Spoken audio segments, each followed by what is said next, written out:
사람이 진짜로 사라지면 흔적도 사라져야 한다고들 하잖아요. 제가 천천히 숨을 고르며 그렇게 말했어요. 그런데 우리 집에서는 사라졌다는 아들의 흔적이 오히려 더 또렷해졌어요. 그래서 저는 그날 밤 장례를 치르기 전에 의심하기로 했어요. 그 시작은 비 오던 화요일 밤이었어요. 거실 스탠드 불빛만 켜두고 앉아 있는데 휴대폰에 낯선 국제전화 표기가 떴어요. 저는 스피커로 바꿔놓고 조심스럽게 받았어요. 여보세요? 제가 낮게 묻자 딱딱하게 정리된 한국말이 들렸어요. 박성진 씨 맞으십니까? 주인도네시아 대한민국 영사관입니다. 목소리가 낮고 굳어 있었어요. 예, 접니다. 무슨 일입니까? 제가 의자를 끌어당기며 물었어요. 영사관 직원이 한 박자 뜸을 들이더니 조심스레 말했어요. 아드님 박민준 씨께서 오늘 새벽 교통사고로 사망하셨습니다. 현지에서 신원은 여권과 탑승자 기록으로만 확인됐고 시신은 훼손이 심해 부득이하게 화장 후 유골만 송환됩니다. 그 말을 듣는 순간 귀가 멀어지는 것 같았어요. 제가 직접 가서 확인하면 안 되겠습니까? 제발 한 번만 기회를 주세요. 제가 겨우 말했어요.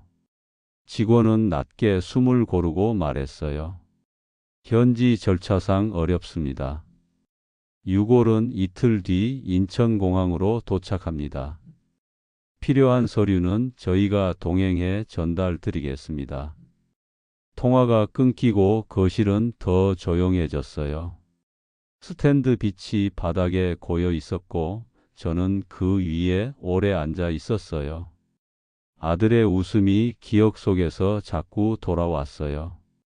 이틀 뒤 공항 화물 수취소에서 작은 유골함을 받았어요.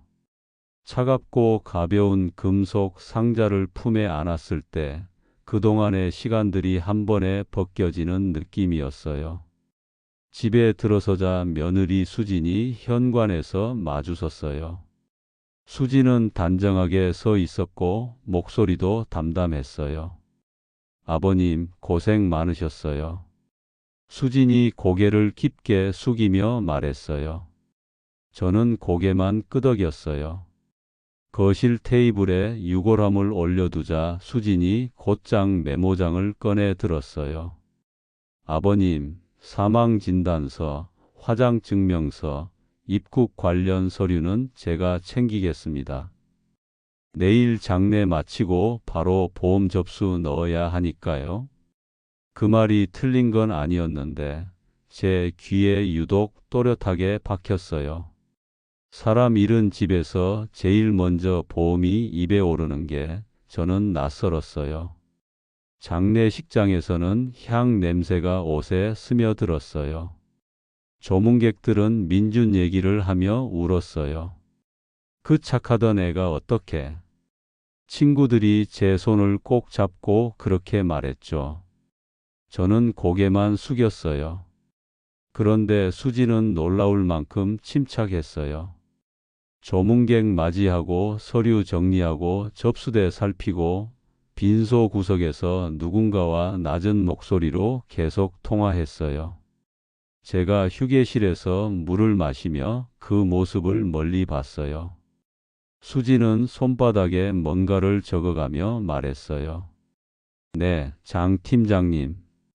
유가족 확인서만 받으면 접수 들어갈 수 있어요. 네, 20억 건 맞아요. 네, 알겠습니다. 저는 그 자리에서 컵을 놓치듯 내려놨어요. 손끝이 얼음 같았어요. 빈소에서 집으로 돌아와 민준이 쓰던 서재 컴퓨터를 켰어요. 자동 로그인된 메일함이 열렸고 받은 편지함 상단에 낯선 제목이 눈에 들어왔어요. 신규 가입 완료라는 제목이었어요. 클릭했더니 가입 내역이 떴어요. 가입 시각이 새벽 2시였고 피보험자 박민준, 수익자 배우자 박수진, 보험금 20억이라고 적혀 있었어요. 저는 화면을 오래 바라봤어요. 아이가 그 시각에 왜 보험을 들었을까요? 게다가 사망 소식은 그 다음 날 새벽에 왔는데 시간 간격이 너무 가까웠어요. 저는 의자에 등을 붙이고 천장을 올려다 봤어요. 마음속 어딘가에 작은 못 하나가 박히는 느낌이었어요. 다음 날 장례가 끝나고 밤이 깊었을 때였어요. 집이 조용해졌고 빗소리가 베란다 유리를 두드렸어요. 저는 물을 마시러 나왔다가 현관에서 낮은 발소리를 들었어요. 수진이 외투를 걸치고 휴대폰을 귀에 댄 채 현관문을 열고 나가려 했어요. 저는 조용히 신발장 옆에 섰어요. 수진이 문을 조심스레 닫고 나가자 저는 겉옷을 걸치고 뒤를 따라 나갔어요. 엘리베이터 앞 복도에서 수진은 계속 통화했어요. 네, 지금 나가요. 입구 쪽으로요. 목소리가 낮고 서둘렀어요. 1층 정문을 나서니 검은 승용차가 서 있었어요. 수진이 다가가 문을 잡았고 그 순간 운전석 창문 쪽으로 얼굴이 살짝 돌았어요. 저는 그 얼굴을 보고 다리가 풀렸어요. 운전석의 남자 얼굴이 제 아들과 똑같았어요. 수진이 급히 뒷좌석 문을 닫고 차는 빗속으로 빠져나갔어요. 저는 그대로 도로에 주저앉았어요. 민준아. 제 입에서 그렇게 나왔어요. 아무도 없는 밤길에서 제 이름을 부르는 사람처럼 제 목소리가 허공에서 쓸려갔어요. 다음 날 아침 저는 민준이의 사무실을 찾아갔습니다. 찾아간 사무실은 간판이 떼어져 있었고 유리문에는 폐업 신고서가 붙어 있었죠. 안은 먼지가 내려앉아 있었습니다. 이상하다고 느꼈어요. 말 한마디 없이 폐업 신고를 하고 출국 직전 가입한 보험. 머릿속이 복잡해져 갔지만 그 순간 알았습니다. 민준이는 제가 알던 것보다 더 오래전부터 모든 걸 접을 생각을 하고 사라질 준비를 했던 겁니다. 거기까지 생각을 마치니 장례식장에서 봤던 수진의 통화. 상대 장 팀장이 누군지부터 알아야겠다는 생각이 들었어요. 저는 먼저 수진의 움직임을 보기로 했어요. 며칠 뒤 낮에 수진이 외출할 때 따라 붙었어요. 수진은 버스를 타고 강남의 오피스 빌딩 앞에서 내렸어요. 로비 안내판에는 여러 회사 이름이 적혀 있었고 저는 엘리베이터 앞에서 수진을 놓치지 않으려고 조금 뒤에 탔어요.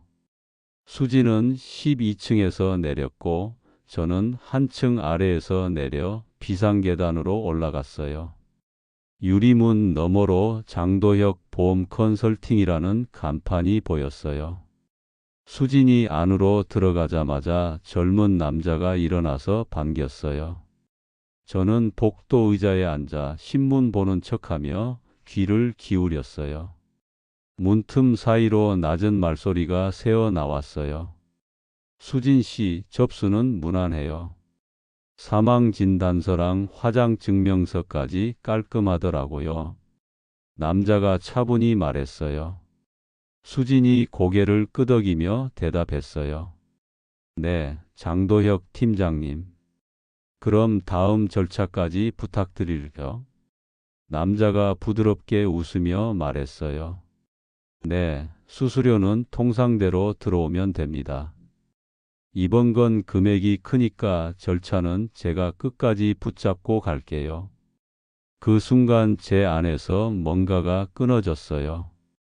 저는 자리에서 일어나 문을 열고 들어갈 뻔했어요. 하지만 그때는 제가 더 알아야 한다고 생각했어요. 확실한 걸로 끝내야 했어요. 집으로 돌아오니 수진이 거실에서 서류를 정리하고 있었어요.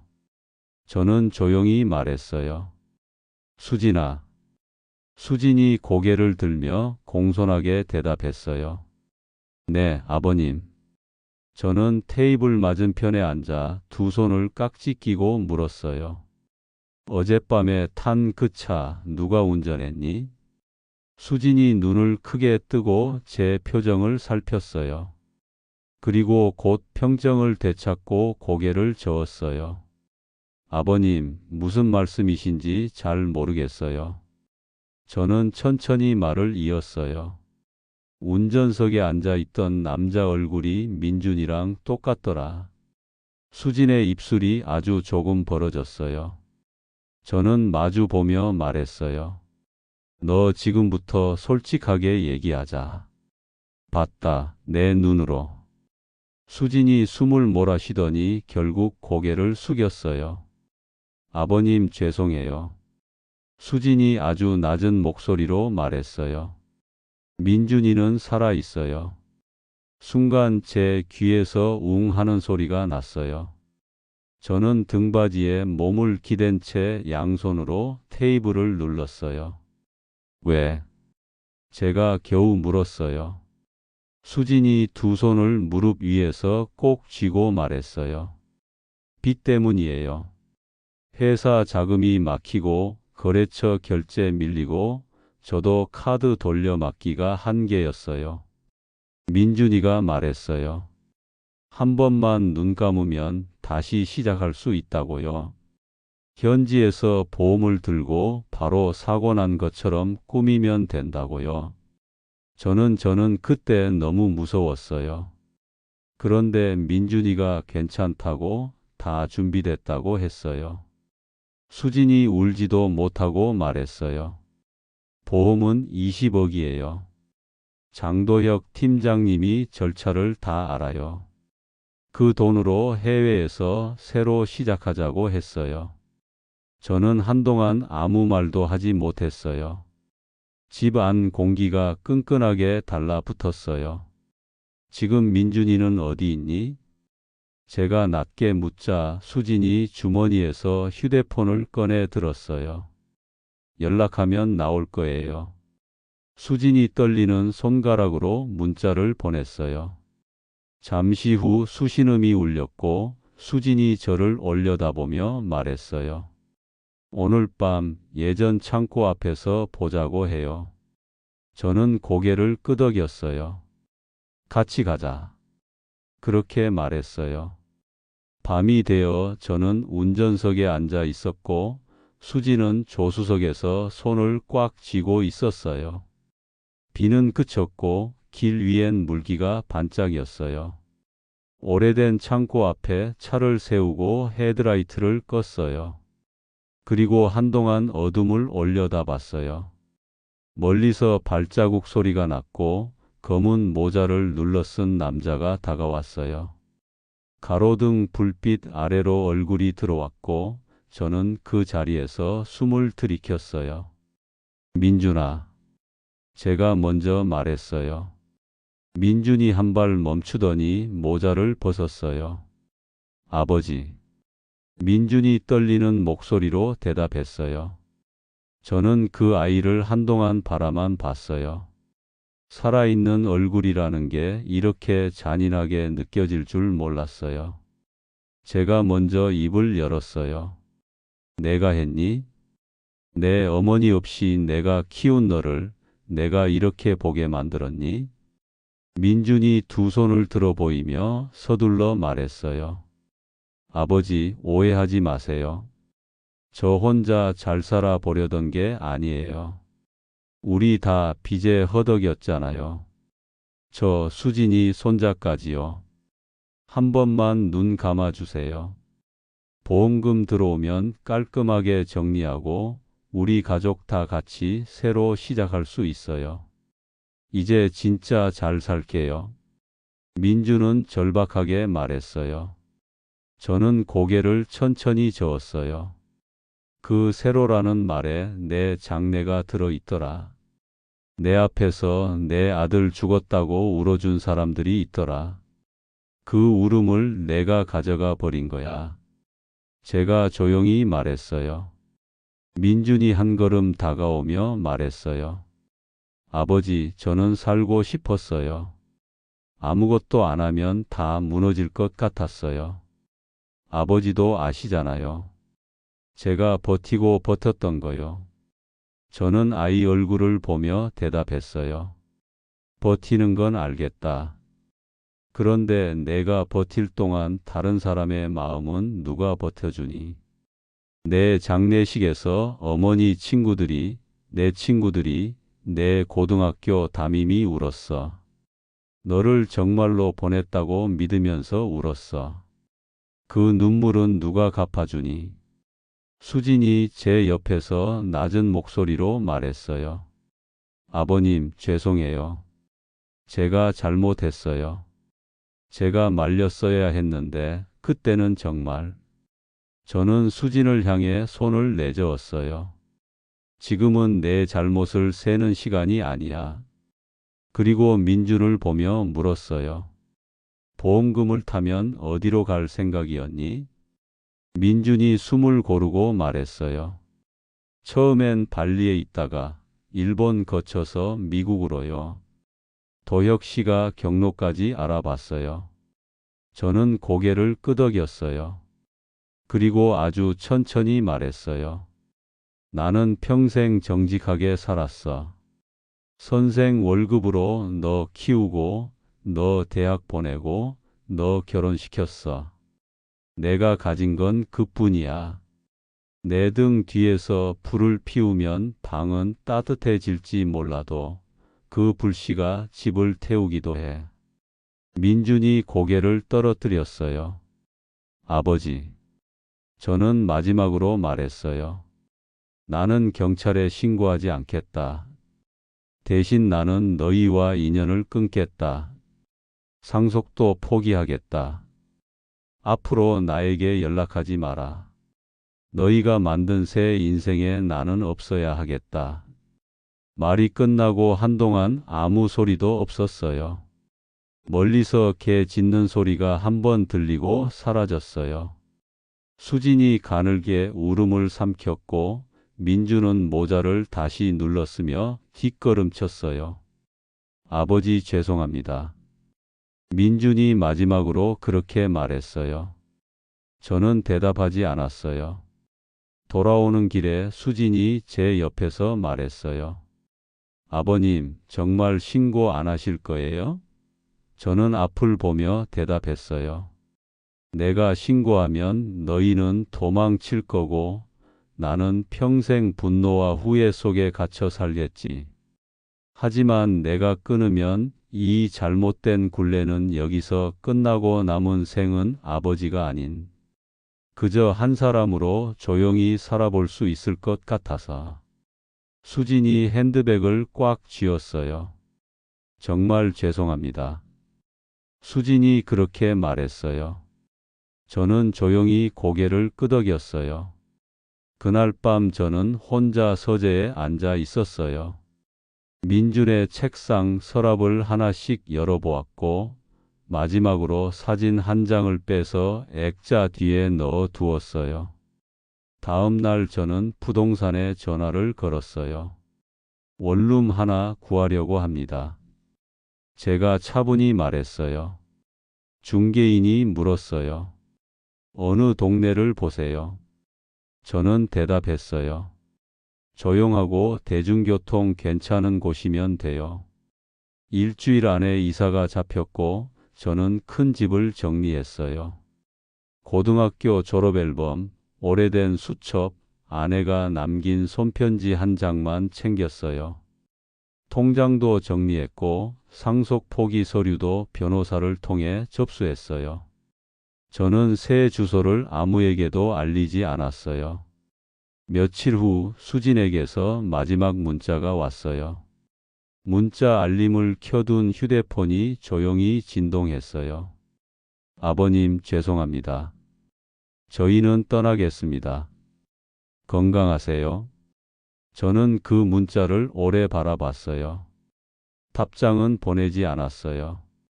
방을 둘러보니 짐이 거의 없어졌고 빈자리에 저녁 햇살이 길게 들어왔어요.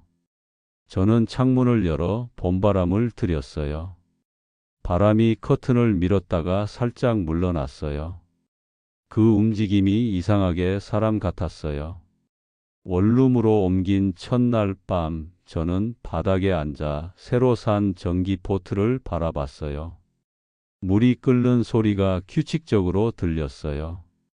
작은 방은 금방 따뜻해졌어요. 다음 날 아침에는 동네 공원을 걸었어요. 벤치에 앉아 계시던 어르신이 먼저 말을 걸었어요. 처음 뵙는 얼굴이네요. 그분이 웃으며 말했어요. 네, 이사 왔습니다. 제가 고개를 숙여 인사했어요. 아침 햇살이 좋죠? 어르신이 말하길래 제가 대답했어요. 네, 오늘은 많이 좋네요. 그 짧은 대화가 묘하게 위로가 됐어요. 집에 돌아와 작은 테이블에 앉아 펜을 들었어요. 공책 첫 페이지에 이렇게 썼어요. 오늘부터는 나를 위해 산다. 글씨가 삐뚤빼뚤했지만 저는 오래 바라봤어요. 마음이 조금 덜 떨렸어요.